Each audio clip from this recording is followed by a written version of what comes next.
Mostly സംസാരിക്കുന്ന ഒരു main ടോപ്പിക്കാണ് ജെൻസി. ഈ ജെൻസികളെ ഞാൻ മനസ്സിലാക്കി എന്താ വെച്ചിട്ടുണ്ടെങ്കിൽ അതായത് നമുക്ക് ഭയങ്കര യൂസ്ഫുൾ ആണ്. അതായത് നമ്മൾക്ക് അറിയാവുന്നതിനേക്കാൾ കൂടുതൽ ഇൻഫോർമേഷൻസ് ഇവർക്ക് അറിയാം.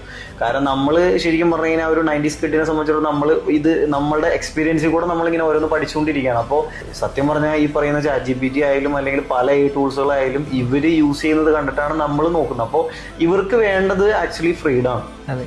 ഇവർക്ക് വേണ്ടതെന്ന് വെച്ച് കഴിഞ്ഞാൽ ഇവർക്കൊരു വർക്കിംഗ് അറ്റ്മോസ്ഫിയർ വേണം, ഇവർക്കൊരു ഫ്രീഡം വേണം. അല്ലെങ്കിൽ ഇവർക്ക് എനിക്ക് തോന്നുന്നില്ല ഇവര് സാലറി ഒന്നാണ് കൂടുതലും നോക്കുന്നത്. എനിക്ക് ഇതുവരെ ഫീൽ ചെയ്തിട്ടില്ല.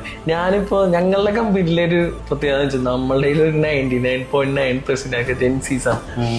അപ്പൊ അവിടെ വർക്ക്ഔട്ട് ചെയ്യുന്ന ഒരു മെത്തേഡ് എന്ന് വെച്ചാല് ഇവർക്ക് സാലറി ഇവരെ കൺസേൺ അല്ല ഇവർക്ക് കിട്ടേണ്ടതെന്ന് വെച്ചാല് ആ ഒരു എൻവയോൺമെന്റ് അവര് ഈ എക്സ്പെക്ട് ചെയ്ത് വരുന്ന സംഭവങ്ങൾ അതവർക്ക് കൊടുത്താൽ മതി. പിന്നെ റെക്കഗ്നീഷൻ, നല്ലൊരു റെക്കഗ്നീഷൻ, അവരൊരു വർക്ക് ചെയ്താൽ അവർ അപ്രീഷിയേറ്റ് ചെയ്ത് പറ്റും.